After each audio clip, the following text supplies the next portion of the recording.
सास नंबरी, बहू 10 नंबरी। पूरे घर में मालती देवी का हुक्म चलता था। अपनी बड़ी बहू को वो टीवी के रिमोट की तरह कंट्रोल करती थी। चलो, देर हो रही है। 12 बजे से पहले लड़की वालों के यहाँ पहुँचना है। हाँ हाँ, चलती हूँ। मैं तो भगवान से बस ये दुआ कर रही हूँ कि जिस तरह मेरी बड़ी बहू मेरी मुट्ठी में है, उसी तरह मेरी छोटी बहू भी मेरे इशारे पे नाचे। अरे भगवान, भला इस घर में किसकी हिम्मत है जो तुम्हारे खिलाफ जाने की हिमाकत करे। इस तरह मालती देवी अपने छोटे बेटे की भी शादी कर देती हैं। मालती की छोटी बहू फैशन डिजाइनर का कोर्स करके आई थी। उसका सपना था कि शादी के बाद वो अपना खुद का बुटीक खोले। एक दिन, क्या बात है छोटी, तू तो एक से बढ़कर एक डिजाइन बना लेती है। इसमें कौन सी बड़ी बात है दीदी? आप चाहे तो मैं आपको भी सिखा सकती हूँ। हाँ, फिर हम दोनों मिलकर एक बुटीक खोल लेंगे। लेकिन दीदी, उसके लिए तो बहुत पैसे लगेंगे। हाँ तो क्या हुआ, पैसे माँ जी से ले लेंगे। हाँ हाँ, मेरे पास तो पैसों का पेड़ है ना, तोड़ के तुम दोनों को दे दूंगी। मेरी एक बात अच्छी तरह समझ लो, मैं तुम दोनों को एक ढेला भी नहीं देने वाली। बड़ी आई बुटीक खोलने वाली। ये आप क्या कह रही हैं माँ जी? आप हमारी मदद नहीं करेंगी तो कौन करेगा? अरे अगर बुटीक खोलने का इतना ही शौक है तो अपने माँ बाप से पैसे क्यों नहीं मांग लेती?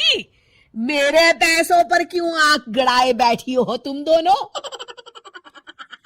इस तरह अपने इरादे स्पष्ट करके मालती देवी वहां से चली जाती है। अरे ये क्या दीदी, माँ जी तो साफ मुकर गई। अब हम क्या करेंगे?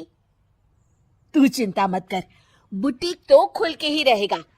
कहते हैं कि घी जब सीधी उंगली से नहीं निकलता तो उसे उंगली टेढ़ी करके निकालना चाहिए। माँ जी अपने आप को समझती क्या है? पूरी सोसाइटी जानती है कि माँ जी ने अपनी सास को घर से निकालकर उनकी दौलत पर कब्जा कर लिया है। हाँ दीदी, अब तो जैसे को तैसा करना पड़ेगा।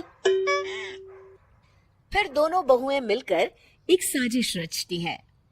एक दिन, अरे नालायक, जरा ठीक तरह से पैर दबा, बिल्कुल मजा नहीं आ रहा। खाने पीने में तो कोई कसर नहीं छोड़ती। तभी वहां बड़ी बहू हाथ में एक फॉर्म लेकर आती है। माँ जी, आपके लिए एक खुशखबरी है। सरकार सभी बुजुर्गों को हर महीने 10,000 रुपये पेंशन देने वाली है। अरे ये क्या कह रही है तू? क्या सच में मुझे हर महीने घर बैठे 10,000 रुपये मिलेंगे? हाँ माँ जी, दीदी सच कह रही है। कल टीवी न्यूज में इस बारे में बता रहे थे।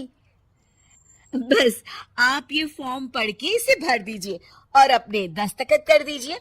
मैं इन्हें ले जाकर जमा करवा देती हूँ। अरे नालायक, बड़ी कामचोर है तू। इस बुढ़ापे में कहाँ तुम मुझसे फार्म भरवा रही है? खुद ही भर ले, मैं दस्तखत कर देती हूँ। ठीक है माँ जी।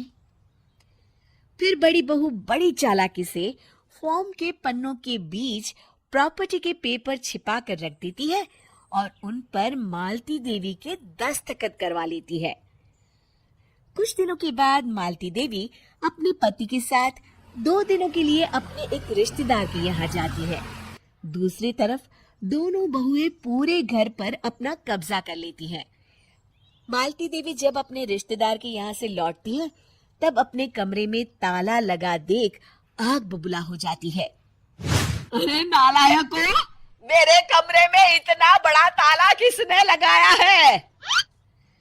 माँ जी, ये कमरा तो मैंने अपने बेटे रोहन को दे दिया है और आज से आप बाहर कोने में जो छोटा कमरा बना है ना, वहाँ रहेंगी। अच्छा, मैं उस सड़ेले कमरे में रहूंगी है? तेरी ये कहने की हिम्मत भी कैसे हुई? और मेरी इजाजत के बिना मेरा कमरा देने वाली तू होती कौन है? लगता है तू भूल गई, इस घर की मालकिन मैं हूं। तभी वहां छोटी बहू आती है। अरे माँ जी, आप इस घर की मालकिन नहीं हैं। अब इस घर की नई मालकिन हम दोनों बहुएं हैं। ये देखिए, इन प्रॉपर्टी के पेपर पर आप ही के दस्तखत हैं। अरे भाग्यवान, ये तुमने क्या कर दिया? दस्तखत करने से पहले एक बार ठीक से पढ़ तो लेती। अरे लेकिन मेरी बहुएं मेरे साथ ऐसा कैसे कर सकती है? अरे तो इसमें कौन सी अचरज की बात है? तुमने भी तो अपनी सास को घर से बाहर निकाल दिया था। टूटा फूटा ही सही, शुक्र करो कि इन दोनों ने कम से कम हमें रहने के लिए कमरा तो दिया। तुमने तो अपनी सास को वो भी नहीं दिया था। आज समझ में आया, जैसी करनी वैसी भरनी। चलो अपना सामान उठाओ और चलते हैं।